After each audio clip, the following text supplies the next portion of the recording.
Alright, let's sleep. Pull your blanket up to your ears. Kick off your socks if you like. Imagine it's a damp, chilly January evening in the year 1066, not that you'd know the exact date, because most people didn't own calendars, and the only clock was the local church bell, which rang whenever the priest remembered to pull the rope.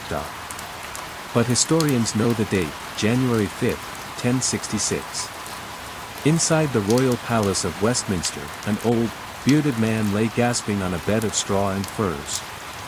His name was Edward, but everyone called him the Confessor, not because he confessed his sins a lot, though he probably did, but because he was so ridiculously pious that he once let a beggar sleep in his own bed and then washed the beggar's feet. That's the kind of king he was: nice, gentle, useless at politics, and absolutely terrible at producing children. Edward had been King of England for 24 years. He had built a magnificent abbey, Westminster Abbey, which he loved more than his own wife. He had invited Norman architects, French bishops, and Italian singers to decorate it. He spoke French better than English. He spent more time praying than ruling. And, most critically, he had never fathered a single child. Not a son, not a daughter, not even a rumored bastard. His queen, Edith, was a loyal and dignified woman, but between her and Edward, there was more holiness than heat. So, on his deathbed, Edward knew he had to name a successor. The problem was, he had already made vague promises to at least 3 different people. To his Norman cousin, Duke William, he had supposedly said, "You shall have my throne when I'm gone." To his favorite earl, Harald Godwinson, he had whispered on another occasion, "You're the man for the job." And to a visiting Scandinavian prince, he had once mumbled in his sleep, "Maybe the Vikings should come back, they had better hair." Now, with his breath rattling in his throat, the nobles crowded around his bed. The room smelled of candle wax, old wool, and anxiety. Harald Godwinson, tall, broad-shouldered, with a magnificent mustache that he waxed every morning, leaned in close. He was the most powerful earl in England, brother-in-law to the king, and the man who had actually been running the country for years while Edward prayed. Edward opened his eyes one last time. He raised a trembling finger. He opened his mouth. Some witnesses later swore he said, "I commend my kingdom to Harold." Others insisted he said, "I commend my soul to God, and my crown to William." A third group, who were standing near the wine jug, claimed he just croaked, "More me." But Harold had the quickest ears and the fastest reflexes. Before the king's hand dropped, Harold turned to the assembled earls and bishops and declared, "You all heard him. He chose me. Long live King Harold." The room erupted in cheers, partly because Harold was popular, partly because he had a very large sword, and partly because no one wanted to argue with a man whose mustache alone could intimidate a bear. So, on January 6, 1066, the very next day, because why wait? Harald Godwinson was crowned King of England in the brand new Westminster Abbey. The ceremony was rushed. The Archbishop was grumpy because he hadn't prepared a speech. Harold placed the crown on his own head to save time. And the congregation cheered, mostly because it was cold outside and they wanted to go home. But across the English Channel, in the Duchy of Normandy, a short, stocky, red-haired man was sharpening his sword. That man was Duke William, and he was not amused. The Duke's dilemma, born a bastard, determined to be great.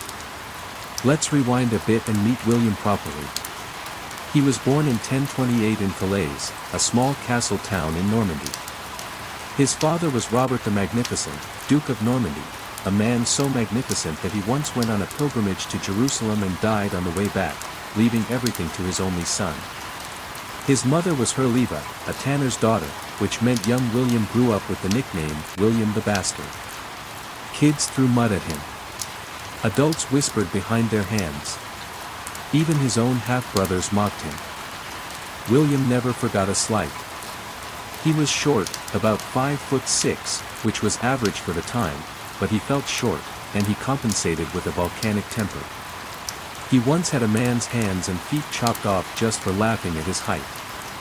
He also had a habit of biting his lower lip when angry, which made him look like a grumpy bulldog.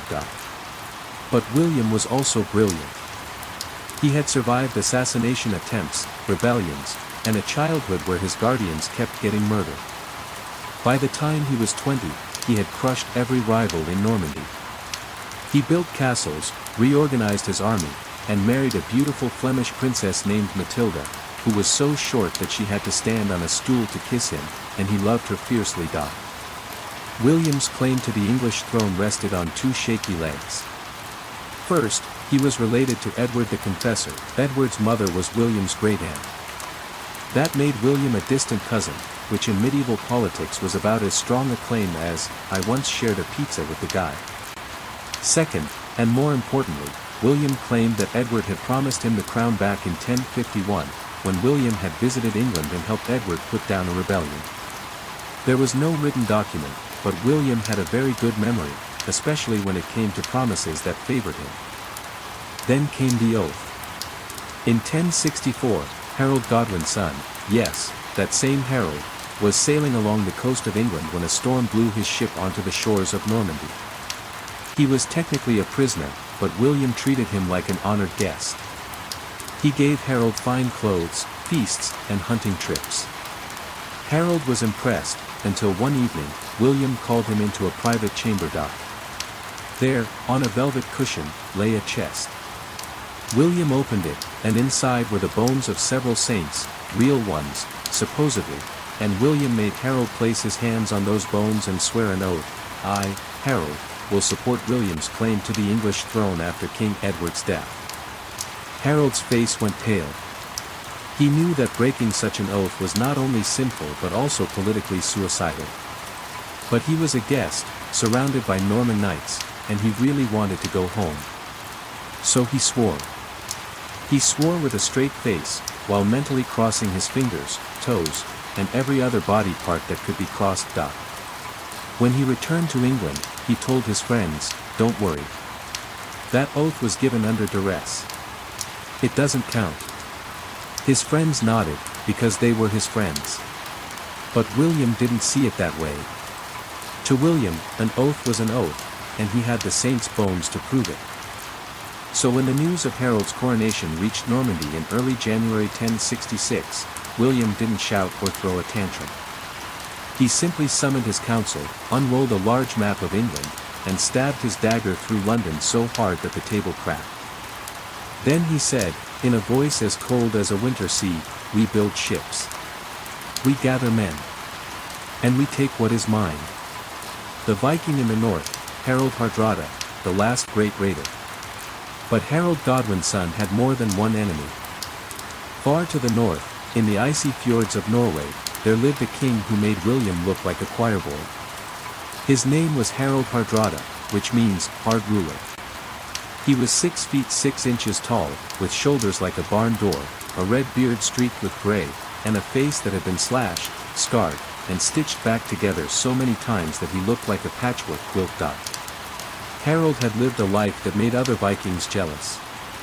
He had fought as a teenage mercenary in the Varangian Guard, the elite bodyguard of the Byzantine Emperor in Constantinople. He had plundered the Mediterranean, fought in Jerusalem, and once escaped from a dungeon by pretending to be dead and then strangling the guard who came to collect his corpse. He had a pet raven that could say his name, allegedly.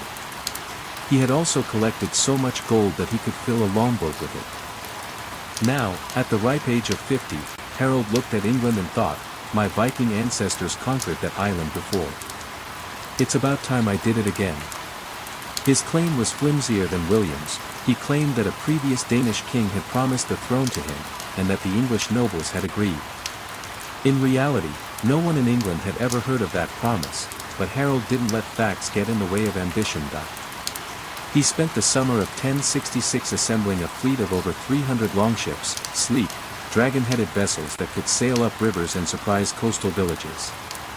He recruited warriors from Norway, Iceland, the Orkney Islands, and even some Scottish pirates. His total army numbered around 15,000 men, not huge by modern standards, but terrifying when they landed on your beach with axes and war cries. Harald also had an unexpected ally, Harold Godwinson's own brother, Tostig. Tostig had been the Earl of Northumbria in northern England, but he was so cruel and tyrannical that his own subjects had rebelled and thrown him out. Harold, the king, had refused to restore Tostig to his earldom. Tostig, bitter and vengeful, sailed to Norway and begged Harold to invade. He promised to join forces and provide local knowledge. Harold clapped Tostig on the back and laughed. "With a brother like you, who needs enemies?" And they set sail together, bound for the shores of England. The comet that foretold disaster. Now, while all this scheming was going on, the heavens decided to join the drama. In late April 1066, a blazing comet appeared in the night sky. It was Halley's Comet, though no one called it that yet, and it was so bright that it could be seen even during the day. People in villages across England, Normandy, and Norway looked up and gasped. Monks wrote in their chronicles, "A star with a fiery tail has appeared. It signifies change of kingdom, pestilence, and war." Harold Godwinson himself saw the comet from his palace window. He was not a superstitious man, he had survived too many battles to fear a ball of ice and dust. But his wife, Edith, had a nightmare the same night. She dreamed that Harold's body was being carried home on a cart, his crown rolling in the mud. She begged him not to go south. Harold kissed her forehead and said, "It's just a dream, dear. Besides, I'm the king now. I have to look brave." But the comet did make one thing clear: everyone in Europe knew that something big was coming. Harold's spies reported that William was building ships in every Norman port. Messengers arrived from the north warning that Harald Hardrada was loading his longboats with provisions. Harold realized he had to prepare for two invasions, one from the south, one from the north, and he had only one army. So Harold did what any sensible medieval king would do: he stationed his army along the southern coast, waiting for William. Weeks passed. Months passed. The soldiers grew bored, ate all the local food, and began complaining about the weather. Harold's fleet patrolled the channel, but the wind kept blowing from the north, which was perfect for William to sail, but William didn't come. Why?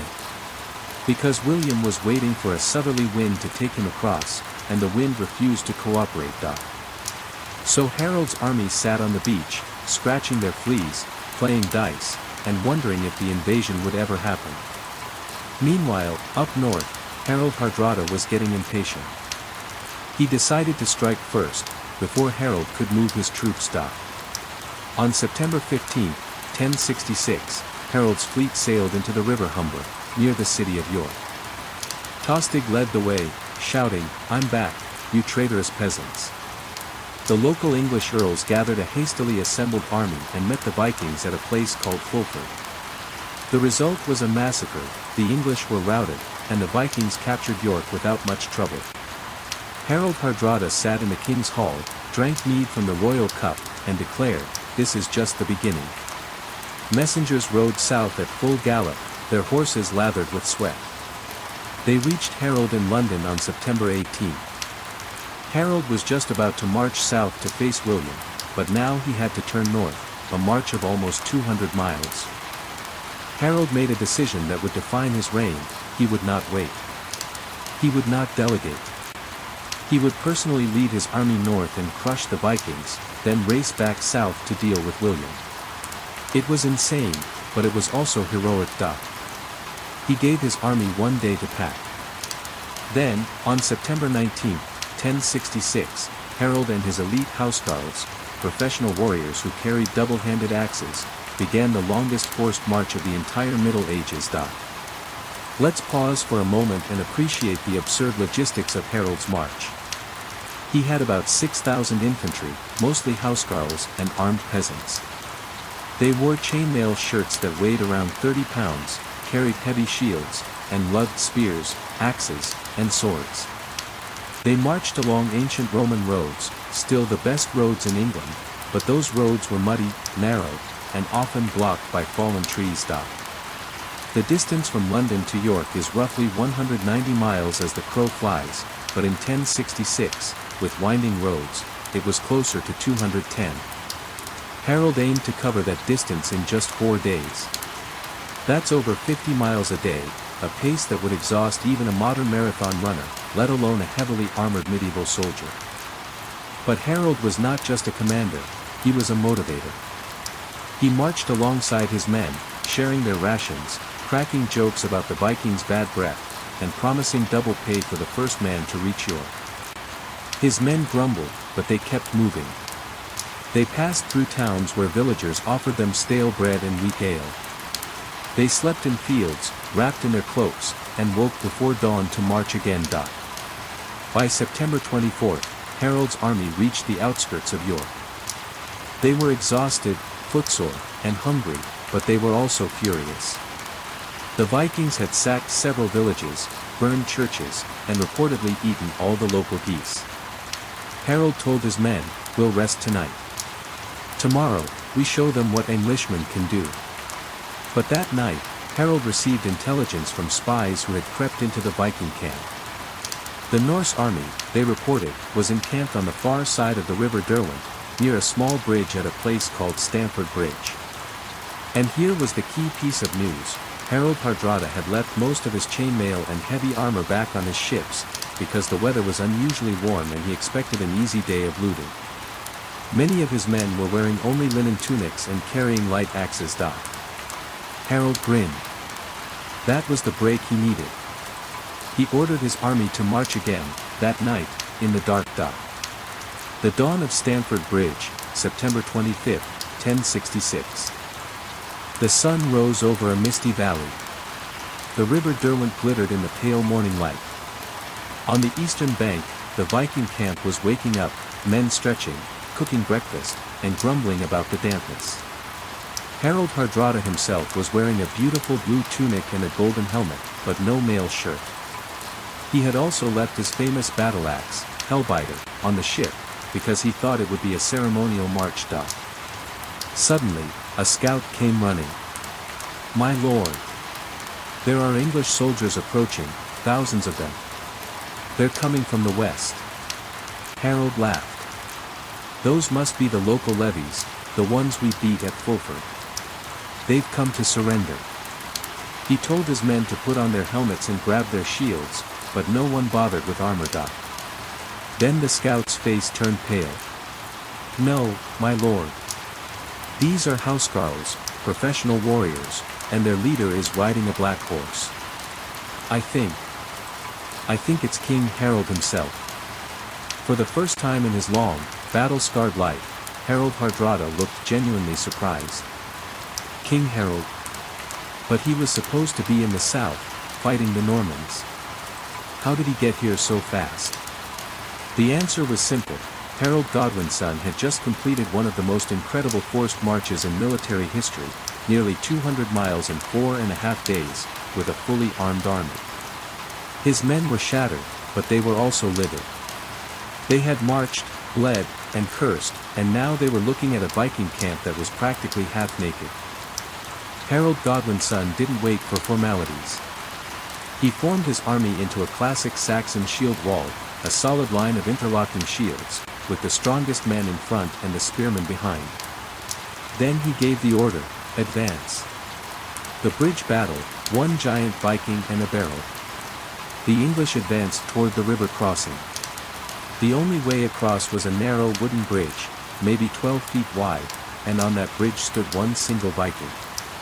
He was enormous. Later chronicles say he was 7 feet tall, which is probably exaggerated, but he was definitely bigger than anyone else. He wore a heavy iron helmet, carried a Danish axe with a blade as wide as a dinner plate, and he had planted his feet like a mountain dog. This one man held off the entire English army for nearly an hour. Every time an English soldier stepped onto the bridge, the giant swung his axe and cleaved him in two, shield, helmet, and all. Bodies piled up on the banks. The English tried arrows, but the giant's shield was as big as a door. They tried flanking, but the river was too deep and fast. Finally, a quick-thinking English soldier, a housecarl from the fens, came up with a plan. He found an empty wooden barrel in a nearby shed, dragged it to the river, and floated downstream, hidden by the reeds.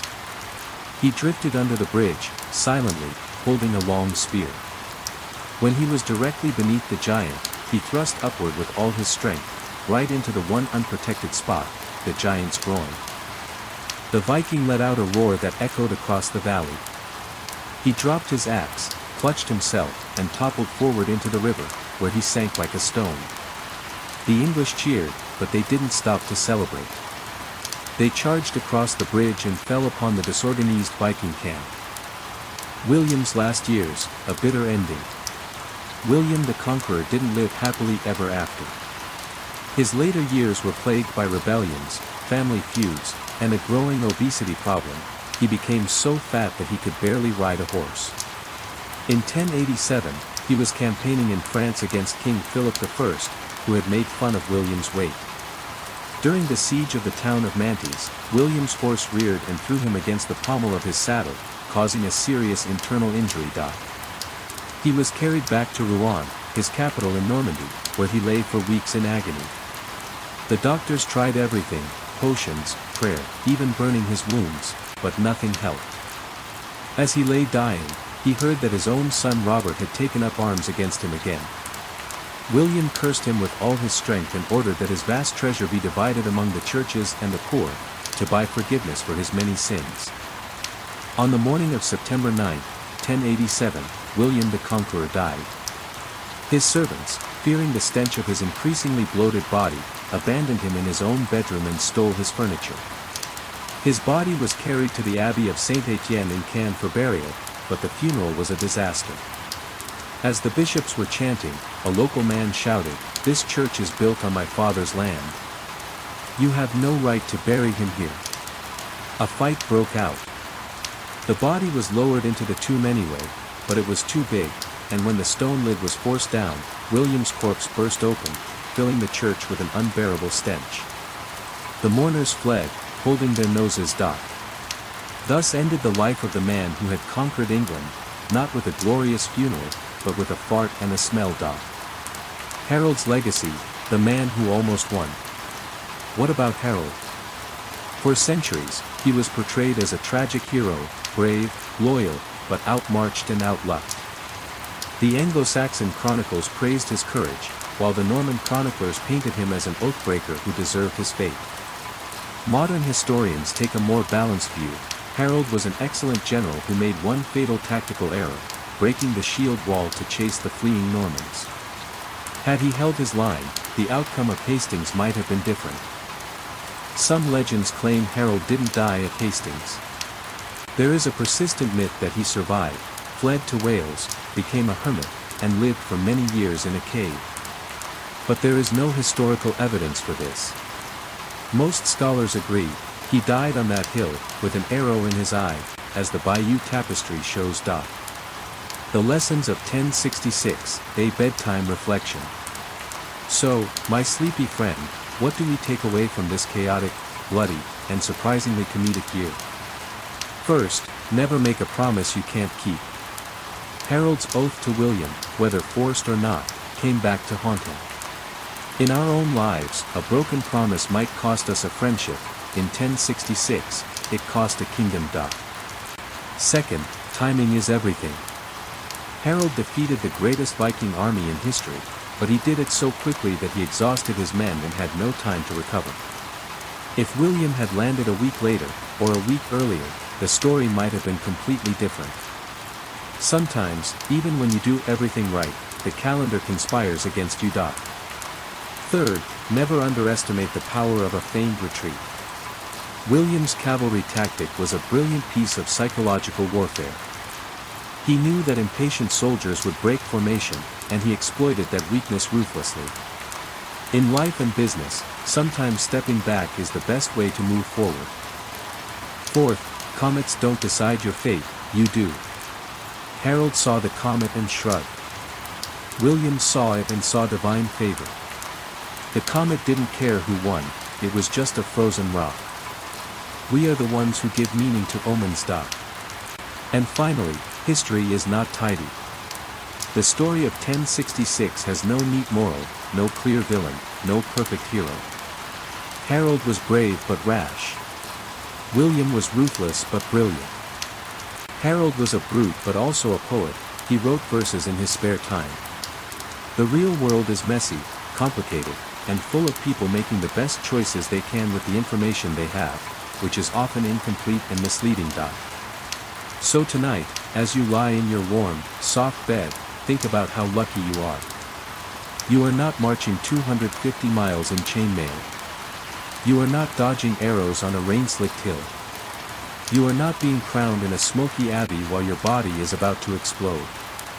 You are safe, comfortable, and free to close your eyes without a single Viking knocking on your door. A final fictional flourish, the dream of the three kings. Let me leave you with one more fanciful image. Imagine, if you will, a dream, a vision in the clouds above Senlac Hill, centuries later. You see three ghostly figures, Harald, with a bandage over his eye, shaking his head and muttering, "I should have stayed on the hill." William, with a golden crown, patting his belly and grumbling, "I should have eaten less mutton." And Harald Hardrada, wearing a winged helmet, laughing heartily, "At least I went down swinging." They raise their ghostly goblets and toast the futility of ambition. Then they fade away, leaving only the wind and the moonlight. And you, my listener, drift deeper into sleep. The year 1066 is over. The kings are gone. The battles are silent. Tomorrow, you'll wake to your own small, peaceful world, no invasions, no oaths, no comets. So sleep well. Sleep deeply. And if you dream of arrows, duck. If you dream of crowns, check the fine print. And if you dream of a French duke, just roll over and ignore him. He's probably building a fleet, but that's his problem, not yours. Good night.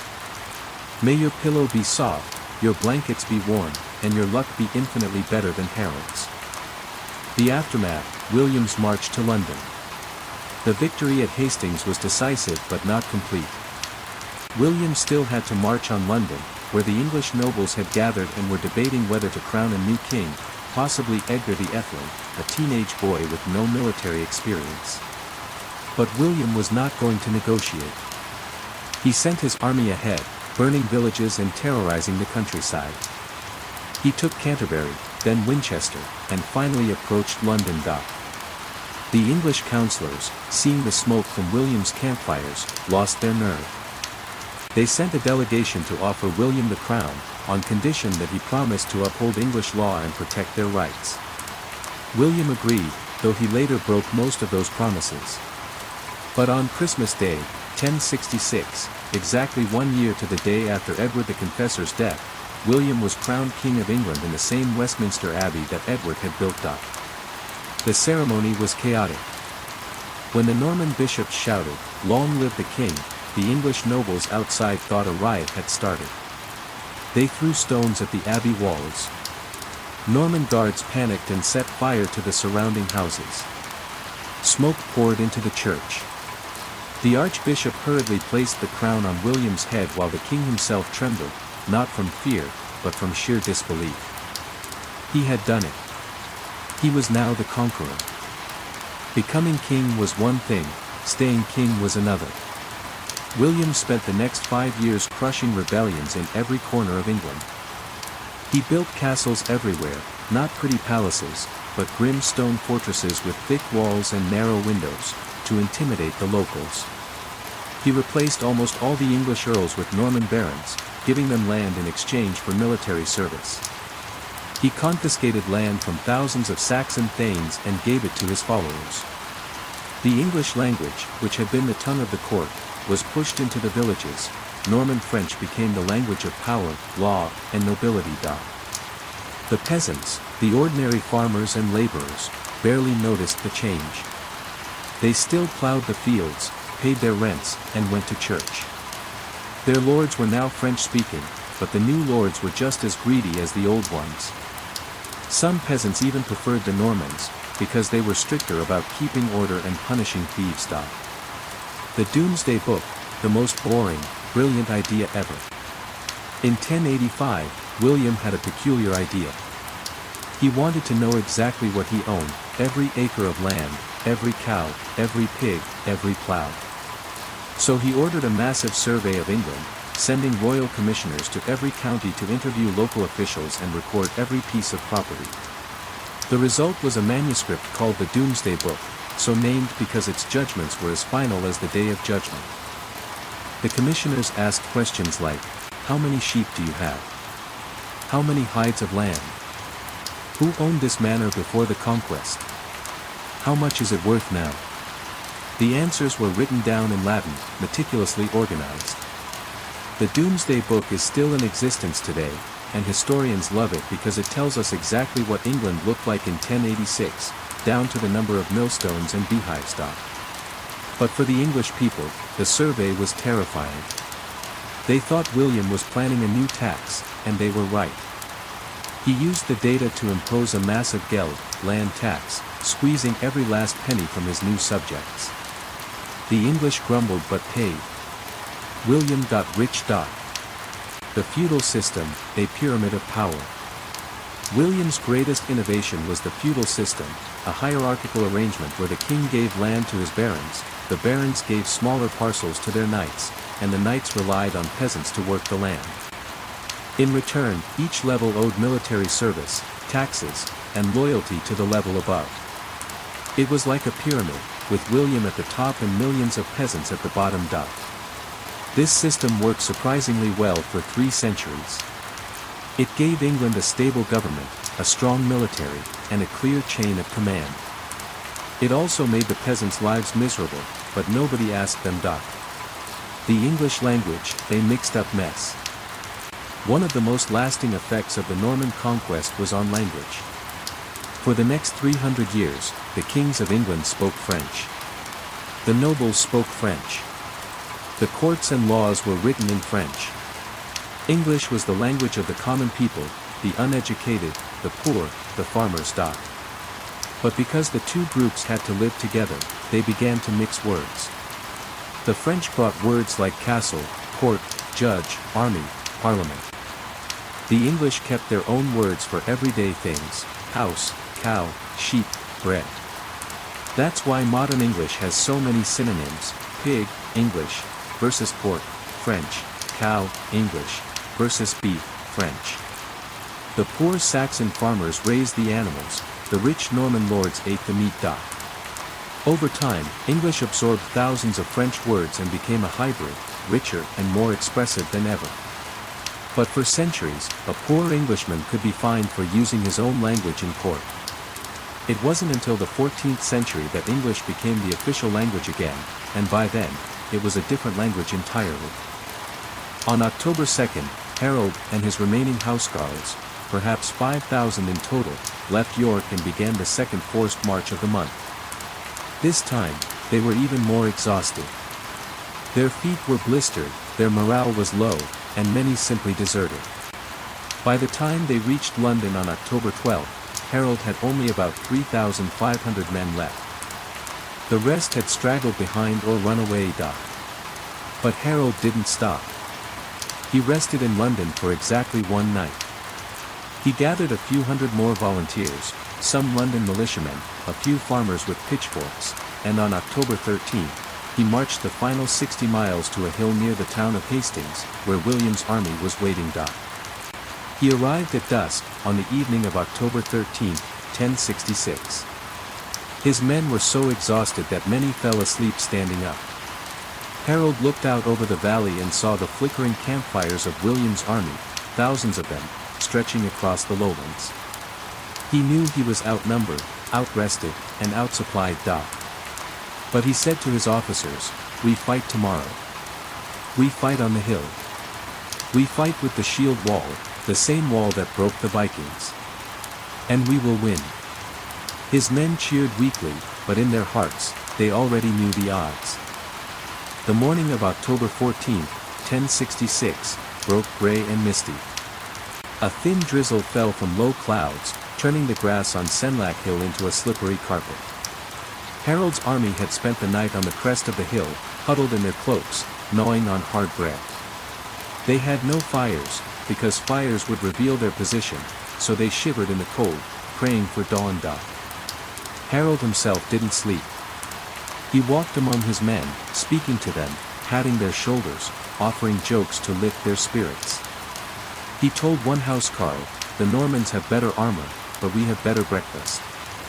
And they haven't eaten yet." The soldier laughed, but it was a hollow laugh. At about 9 a.m., the Normans began to stir. Their camp was a bustling hive of activity, knights polishing their chainmail, archers stringing their bows, priests blessing the troops, and William himself giving a rousing speech. He rode along the line on a grey warhorse, wearing his finest helmet and a cloak lined with ermine. He shouted in his rough Norman French, "This is it, men. This is what we crossed the sea for. Behind us is the sea, ahead of us is England. There is no retreat. Fight well, and you will be rich. Fight poorly, and you will be dead. I will be in the thick of it, follow me." His men roared. They beat their shields with their swords, a thunderous, hypnotic rhythm that echoed across the valley. Harold's army answered with a defiant shout, "Out! Out! Out!" The old Saxon battle cry. Then they locked their shields, forming an impenetrable wall on the crest of the hill. The front rank knelt, the second rank stood behind, and the third rank braced with spears. It was a formation that had won battles for centuries. It was simple, solid, and almost impossible to break, if you held your nerve. The Norman archers, a waste of arrows. William's first move was predictable. He sent his archers forward. Hundreds of archers with longbows, not the later English longbows, but shorter Norman bows, released a volley of arrows into the sky. The arrows rose, arched, and came down like a deadly rain. But they were aimed uphill, and the Saxon shields were too close together. Most of the arrows bounced off the wooden planks or embedded themselves in the grass. A few found gaps and wounded men, but the shield wall held. William ordered a second volley. Same result. A third volley. Same result. The archers were wasting their ammunition. So William called them back and sent in his infantry, heavily armored foot soldiers with swords and spears, marching uphill in tight ranks. The infantry charged, a bloody repulse. The Norman infantry climbed the wet slope, their boots slipping on the mud. They reached the shield wall and slammed into it like a wave against a cliff. The Saxons pushed back, using their long axes to chop at Norman legs, arms, and heads. The fighting was brutal, close, and utterly chaotic. Men screamed, horses reared, and the air filled with the smell of blood and sweat. For nearly an hour, the Norman infantry tried to breach the Saxon line, and every time, they were thrown back. William watched from the rear, biting his lip. His best foot soldiers were dying in droves. The Saxon shield wall was a killing machine. So William unleashed his heavy cavalry, knights on armored horses, carrying lances and heavy swords. They thundered up the hill, aiming to smash through the wall with sheer weight. But the horses were tired from the crossing, and the slope was treacherously slick. Many horses stumbled and fell, throwing their riders. The Saxons rushed forward, hacking at the fallen knights with savage efficiency. The Norman left flank, facing the most ferocious Saxon resistance, began to waver. A rumor spread, the Duke is dead. William has been killed. The left flank turned and ran. Hundreds of Norman soldiers fled downhill, abandoning their banners. William's rally, "I am alive." This was a critical moment. If the rest of the Norman army saw the left flank fleeing, they might collapse entirely. Harold's men, seeing the retreat, started shouting in triumph. Some even broke from the shield wall to chase the fleeing Normans, eager for plunder. But William was not dead. He had galloped to the left flank, yanked off his helmet to show his face, and roared at the top of his lungs, "Look at me. I am alive. I am still here. Fight, you cowards, or I will cut you down myself." His voice carried across the battlefield. The fleeing men stopped, turned, and saw their duke, red-faced and furious, holding his sword aloft. They rallied. They reformed. And they charged back up the hill, just as the Saxon pursuers, now separated from the main shield wall, were caught in the open dock. The fatal retreat, Harold's biggest mistake. Harold had told his men, over and over, do not break formation. Do not chase. Hold the wall, and we win. But the excitement of seeing the Normans run was too much for the less disciplined soldiers, the levies, the farmers, the militiamen. Hundreds of them surged downhill, laughing and shouting, swinging their axes at the backs of the fleeing knights. And that was exactly what William had been hoping for. He had trained his cavalry in a feigned retreat, a classic tactic where you pretend to run, then turn and smash the undisciplined pursuers. Now his knights wheeled around, lowered their lances, and rode straight into the scattered Saxons. It was a massacre. The Saxon pursuers were cut down in seconds. Those who survived tried to scramble back up the hill, but the Norman cavalry was faster. Harold screamed, back to the wall. Back to formation. But the damage was done. The shield wall was now much thinner, too many men had died or been stranded. The Normans pressed their advantage. They attacked the weakened center, the left, and the right, wave after wave, never giving the Saxons a moment to reform. The arrow, a king's last sight. By late afternoon, Harold's army was battered but still fighting. Harold himself stood in the center, wielding a giant battle-axe, smashing Norman knights off their horses with every swing. His housecarls fought around him like lions. They had made a pact, they would not retreat, they would die with their king. Then, according to the Bayeux Tapestry, that famous embroidered chronicle that still survives, a single arrow rose from the Norman ranks. It flew high into the sky, arced over the Saxon line, and came down with fatal accuracy. It struck King Harold in his left eye, or, some versions say, in the head near his eye. He let out a gasp, dropped his axe, and fell to his knees. Blood poured down his face.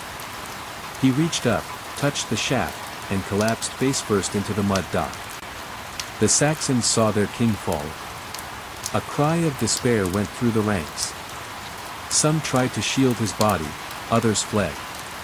The Normans, seeing the golden dragon banner topple, redoubled their fury.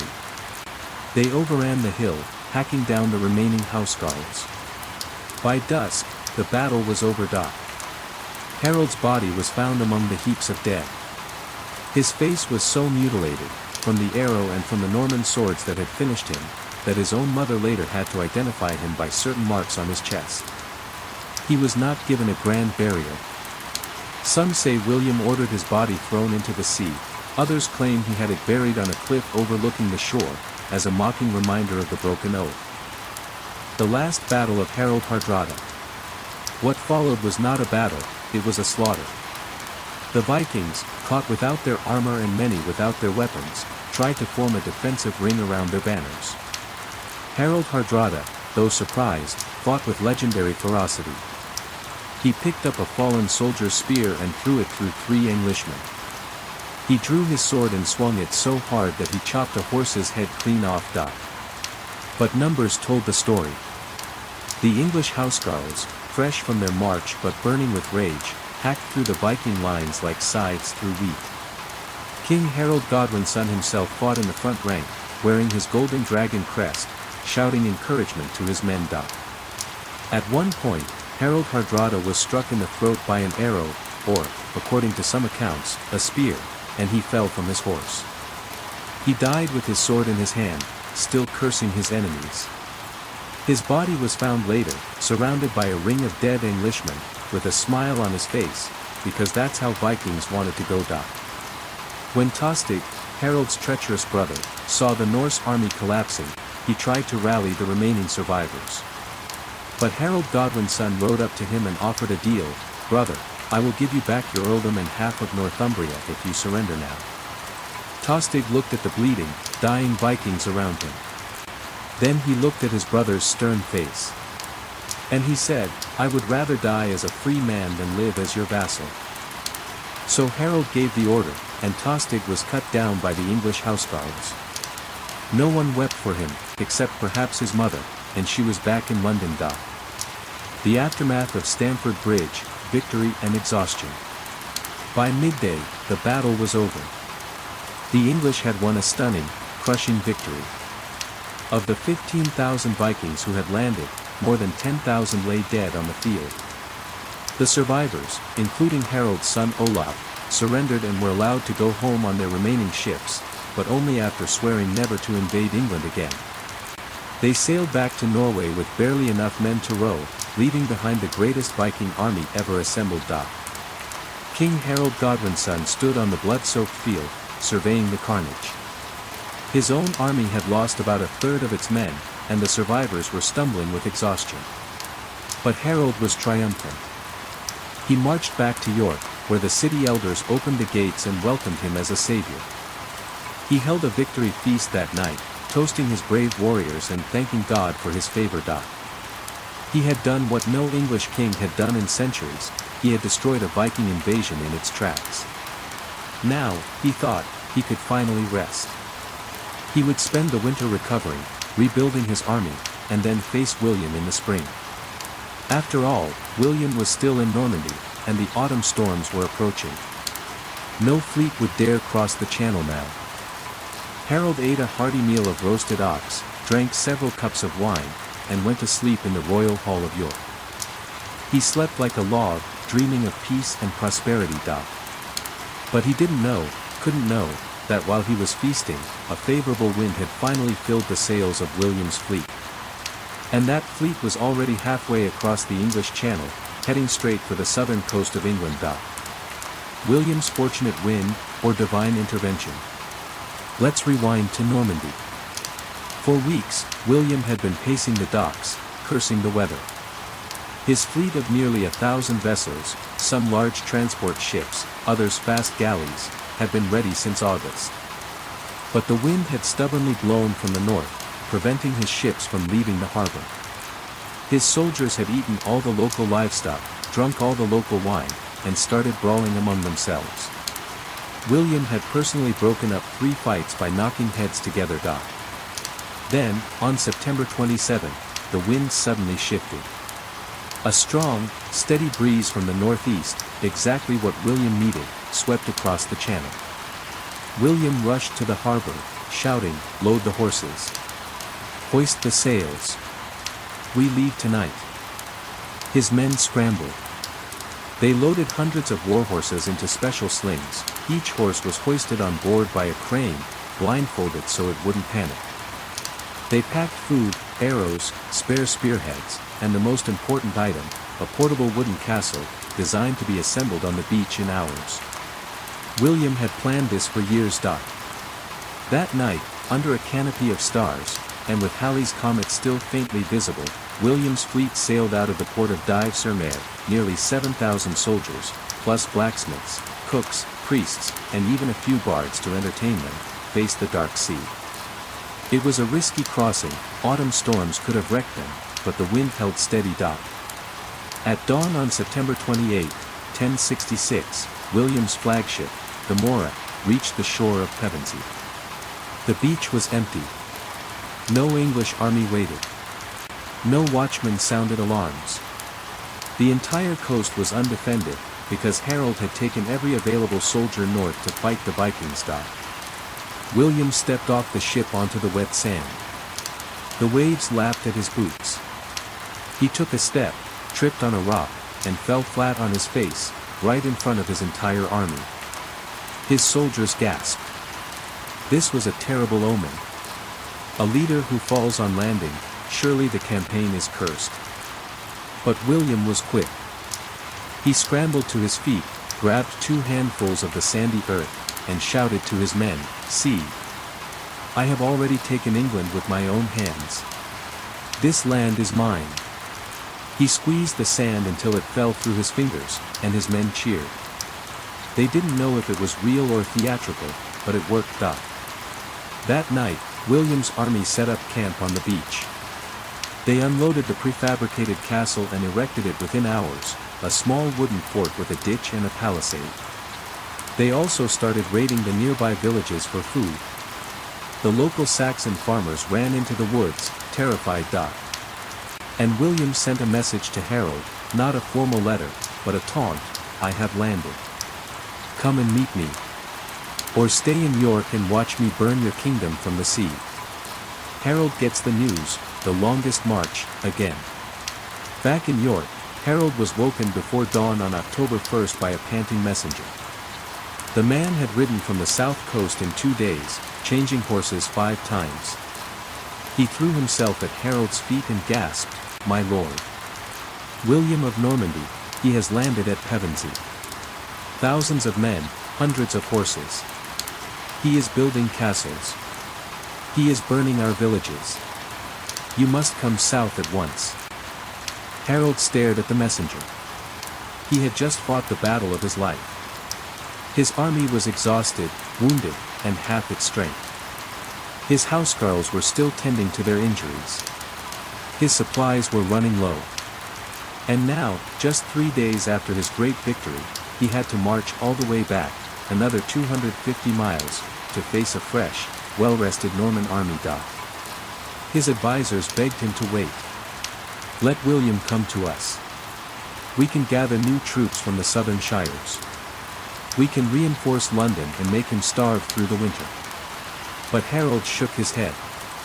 He was a warrior king, and he had never waited. He had sworn to defend his people, and the people were burning. He gave his army an ultimatum: "Those who can march, march with me. Those who can't, stay behind and recover. But I will not let that French bastard take my crown without a fight."